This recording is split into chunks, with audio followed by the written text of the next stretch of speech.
ब्रह्मा जी बोले, हे तात। इसके बाद सौभाग्यशाली और बुद्धिमान पर्वतराज हिमालय ने सभी को भोज कराने के लिए अपने घर के आंगन को सजाया। उन्होंने आंगन को अच्छी तरह साफ करवाकर सुंदर लेपन कराया और विविध सुगंधित वस्तुओं से उसे आदर पूर्वक सजवाया। इसके बाद उन्होंने अपने पुत्रों और अन्य पर्वतों के माध्यम से भगवान शंकर सहित समस्त देवताओं और अन्य अतिथियों को भोजन के लिए बुलवाया। हे मुनिवर, हिमालय का यह निमंत्रण पाकर भगवान विष्णु और अन्य समस्त देवता प्रसन्न होकर वहां भोजन के लिए पधारे। हिमालय ने भगवान शिव और सभी देवताओं का उचित रीति से आदर सत्कार किया। फिर उन्हें घर के भीतर उत्तम आसनों पर प्रसन्नता के साथ बिठाया और विविध प्रकार के स्वादिष्ट व्यंजन परोसकर विनम्रता पूर्वक हाथ जोड़कर भोजन करने की प्रार्थना की।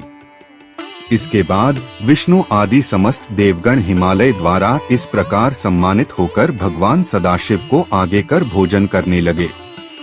उस समय सभी देवता पंक्तिबद्ध होकर परस्पर हंसी ठिठोली करते हुए अलग अलग बैठकर भोजन करने लगे। महाभाग नंदी, भृंगी, वीरभद्र और उनके अन्य गण भी अलग बैठकर उत्सुकता और उल्लास से भोजन करने लगे।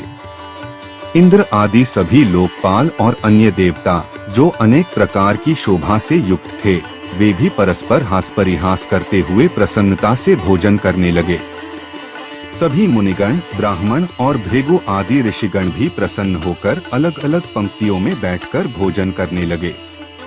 इसी प्रकार देवी चंडी के सभी गणों ने भी भोजन किया। भोजन के बाद वे भी प्रसन्नता पूर्वक हंसी मजाक करते हुए आनंद में मग्न हो गए।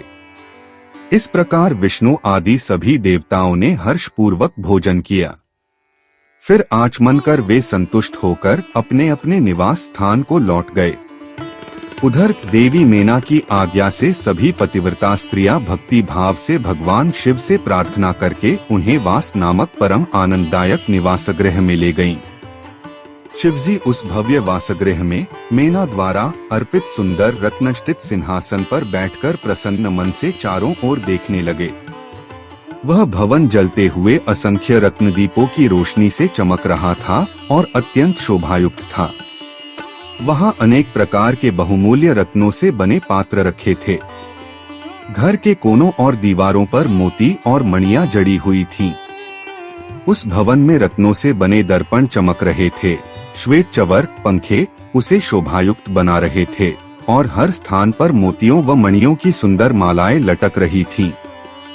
वह वासगृह अपूर्व वैभव से परिपूर्ण, दिव्य, अनुपम, विलक्षण और अत्यंत आकर्षक था, जो देखने वालों का मन हर्षित कर दे। उसके हर कोने में बारीक और कलात्मक कारीगरी की गई थी। यह भव्य गृह शिवजी द्वारा वरदान स्वरूप दिया गया था, जिसकी अनुपम दिव्यता के कारण ही उसका नाम शिवलोक रखा गया। वह भवन सुगंधित द्रव्यों से सुवासित था, सुंदर दीपों से प्रकाशित, चंदन और अगरू की सुगंध से युक्त था और पुष्पों की मखमली शैया से सुसज्जित था। वह विश्वकर्मा द्वारा निर्मित था, जिसमें अनेक प्रकार के चित्रों की अद्भुत सजावट थी। वहां श्रेष्ठ और दुर्लभ रत्नों से बने हारों के ढेर रखे हुए थे। उस भवन में कुछ स्थानों पर देवताओं के लिए सुंदर वैकुंठ बनाया गया था।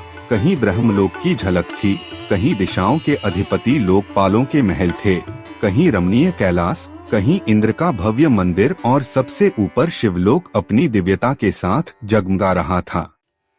ऐसे अद्भुत और चमत्कारपूर्ण भवन को देखकर शिवजी अत्यंत प्रसन्न हुए और गिरिराज हिमालय की प्रशंसा करने लगे।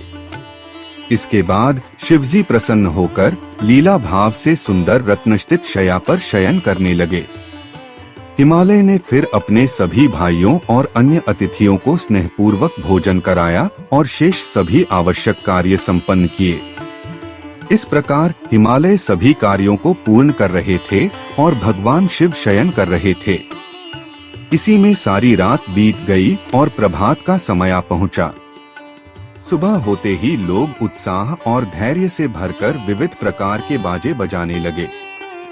भगवान विष्णु और अन्य सभी देवता जाग उठे। उन्होंने अपने प्रिय आराध्य शंकर का स्मरण किया और आनंद पूर्वक शीघ्रता से स्नान सज्जा आदि कर तैयार हो गए। फिर वे अपने अपने वाहनों को सजाकर कैलाश जाने की तैयारी करने लगे। इसके लिए उन्होंने पहले शिवजी के पास धर्मदेव को भेजा। इसके बाद भगवान नारायण की आज्ञा से धर्मदेव वासगृह में आए और योगीश्वर शिवजी से समय के अनुरूप बात करने लगे। धर्म ने कहा, हे भव, उठिए उठिए, आपका कल्याण हो। हे प्रमथों के अधिपति, जनवासे बारात स्थल में चलिए और वहां उपस्थित सभी को दर्शन देकर कृतार्थ कीजिए। ब्रह्मा जी बोले, हे नारद, धर्मराज के ये विनम्र वचन सुनकर भगवान शिव मुस्कुराए। उन्होंने करुणा भरी दृष्टि धर्म पर डाली और शया का त्याग कर उठ खड़े हुए। वे मुस्कुराते हुए धर्म से बोले, तुम आगे चलो, मैं भी शीघ्र ही वहां पहुंच जाऊंगा, इसमें कोई संदेह नहीं है। ब्रह्मा जी बोले, जब भगवान शिव ने ऐसा कहा तब धर्मराज जनवासे की ओर चले गए और तत्पश्चात शिवजी ने भी वहां जाने का विचार किया। यह जानकर सभी स्त्रियां हर्ष से भरकर वहां पहुंच गईं। वे भगवान शिव के चरणों के दर्शन करते हुए मंगल गीत गाने लगीं। फिर भगवान शिव लोकाचार का पालन करते हुए प्रातः काल के कर्म स्नान आदि संपन्न कर मेना और पर्वतराज हिमालय से आज्ञा लेकर जनवासे की ओर प्रस्थान कर गए। हे मुनिवर, उस समय चारों ओर उत्सव का माहौल था। वेदों की ध्वनि गूंज रही थी और 4 प्रकार के बाजे बजने लगे। भगवान शिव अपने स्थान पर पहुंचकर मुनियों, ब्रह्मा जी और विष्णु जी को प्रणाम करने लगे और देवताओं ने भी सामाजिक परंपरा के अनुसार उन्हें आदर पूर्वक वंदन किया।